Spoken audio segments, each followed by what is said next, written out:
Look, the reason Buffett is selling is not as simple as it seems. Everyone thinks Buffett is calling a crash, that he knows something that we don't, and that the market is about to collapse any day now, which, by the way, is possible. I mean, have you looked at SpaceX, by the way? It's down like 44%. But Buffett doesn't really predict crashes. He always said that he doesn't like timing the market. So everyone's been sat waiting for 2 years for a prediction that never really came. And finally, on Tuesday, he sat down with a CNBC reporter for an hour and opened up about everything.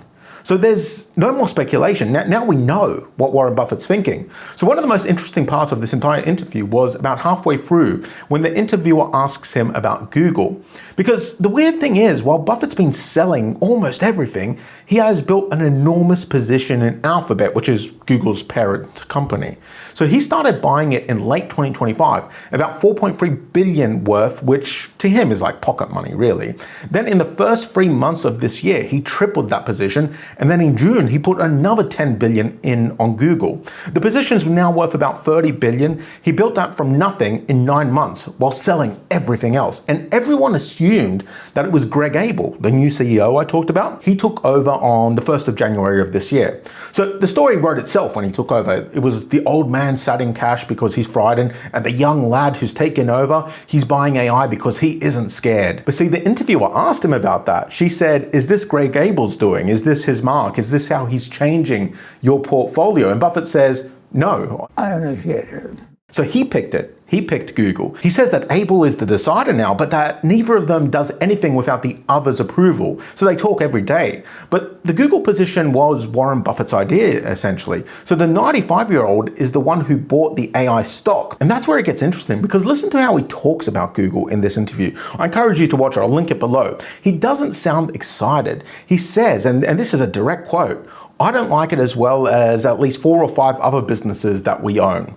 So he built a $30 billion position in something that he likes less than 4 or 5 other companies he already owns. Then the interviewer says, well, it's your 3rd biggest holding right now. And he pushes back on that. And he says, no, it's probably number 5 or 6, because he counts the businesses he owns outright, like the railroad, the same way he counts his shares. Basically, if he owns 100% of a company and that company is worth, let's say, 50 billion, he considers that bigger than his holding in Google, which is worth 30 billion, which makes sense, really. But the thing is, he's talking it down. He's pointing out that his massive new AI position in Google is smaller and duller than the interviewer than she thinks it is. So why do it?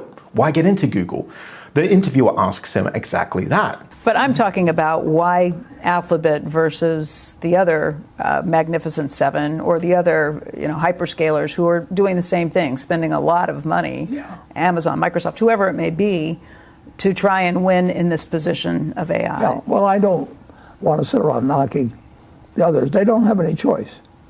Yeah. To spend like this, you mean?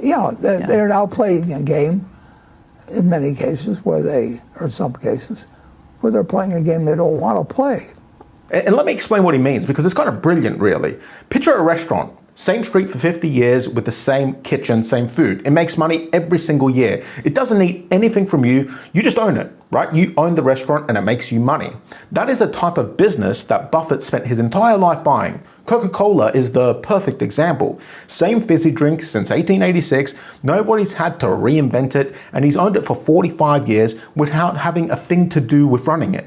Now, someone opens up a restaurant across the road from your restaurant with a massive new kitchen, twice the size, makes food in half the time, it's better than your food. So now you need to upgrade your kitchen or you lose your customers. So you upgrade it. Then he sees your kitchen, the guy across the road, and he upgrades his kitchen. So then you upgrade again. Neither of you wanted this kitchen arm race. This is such a weird example, but I think you get what I'm saying.